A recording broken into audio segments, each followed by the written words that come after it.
খনিকায় হামলা কেন? প্রশাসন জবাব চাই। খনিকায় হামলা কেন? প্রশাসন জবাব চাই। আমার ভাই কেন? প্রশাসন জবাব চাই। দেশে যাবে অন্যায়, রক্তের বন্যায়, রক্তের বন্যায়। দেশে যাবে অন্যায়। আমরা সবাই জানি যে ঢাকা বিশ্ববিদ্যালয় হচ্ছে সকল ন্যায়ের উপর ভিত্তি করে যে আন্দোলন তার সূতিকাগার। যে কোনো বাংলাদেশের যে কোনো আন্দোলন যেটা ন্যায়ের জন্য হয়ে থাকে তার কিন্তু সূচনাটা ঢাকা বিশ্ববিদ্যালয়ে হয়। এই জন্য আমরা দেখেছি নির্দিষ্ট কিছু কুচক্রী মহল তারা ঢাকা বিশ্ববিদ্যালয় পুরো বাংলাদেশের মানুষের কাছে একটা বিতর্কিত অবস্থানে দাঁড় করাতে চায়। এর ফলশ্রুতিতে তারা দেখা যাচ্ছে ইদানিংকালে এমন কিছু কন্টেন্ট তৈরি করতেছে যেগুলো উদ্দেশ্য প্রণোদিত এবং ঢাকা বিশ্ববিদ্যালয়ের শিক্ষার্থী এবং ঢাকা বিশ্ববিদ্যালয়ের গ্রহণযোগ্যতা যাতে পুরো বাংলাদেশের প্রশ্নের সম্মুখীন হয় সেই জন্য তারা কাজ করে যাচ্ছে। সেরকমই একটা ষড়যন্ত্রের মাধ্যমে আজকে ঢাকা বিশ্ববিদ্যালয় বাসে ঢাকা বিশ্ববিদ্যালয়ের স্টুডেন্টদের উপর হামলা করা হয় এবং বিশ্ববিদ্যালয়ের স্টুডেন্ট বাসের চালক সহ 8-10 জন গুরুতর আহত হয়ে হাসপাতালে ভর্তি হয়। আমি ঢাকা বিশ্ববিদ্যালয়ের একজন স্টুডেন্ট হিসেবে বলবো এই ঘটনার পূর্ণ তদন্ত করা হোক।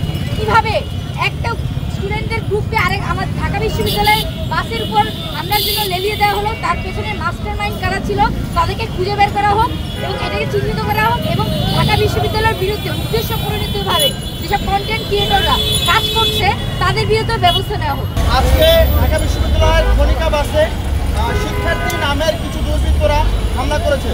আমাদেরকে বুঝতে হবে সারা বাংলাদেশে ছাত্রদের বিভিন্ন আন্দোলন এবং তাদের প্রতিবাদকে পুঁজি করে একটি কুচক্রী মহল ছাত্রদের বিরুদ্ধে তাদেরকে লেলিয়ে দিতে চায়। আমাদের খনিকায় যে শিক্ষার্থীদের উপর হামলা হয়েছে তাদের প্রতি দ্রুততম বিচার চেয়ে আজকে আমাদের এই মানববন্ধন বিক্ষোভ মিছিল অনুষ্ঠিত হচ্ছে।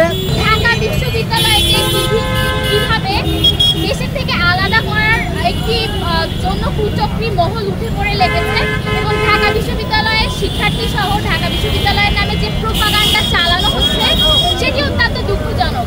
এর মাধ্যমে বিভিন্ন মহলে বিদ্বেষ ছড়িয়ে পড়েছে এবং আজকে যে ঘটনা ঘটলো সেটি আমরা মনে করি তারই ফলশ্রুতি।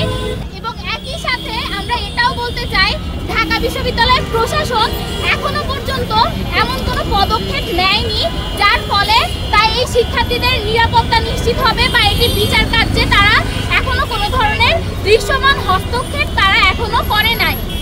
এজন্য আমরা বলতে চাই এই যে ঘটনা ঘটেছে আজকে আমার ভাইদেরকে আহত করা হলো, ওই বাসে অবস্থানরত আমার বোনদের ওপর হামলা করা হলো, এই ঘটনার দ্রুততম বিচার আমরা চাই। এই ঘটনার দ্রুততম বিচারের সাথে সাথে এর পেছনে যে কারণ দায়ী ছিল বা যারাই দায়ী ছিল তাদের দ্রুততম সময়ে বিচারের আওতায় নিয়ে আসতে হবে।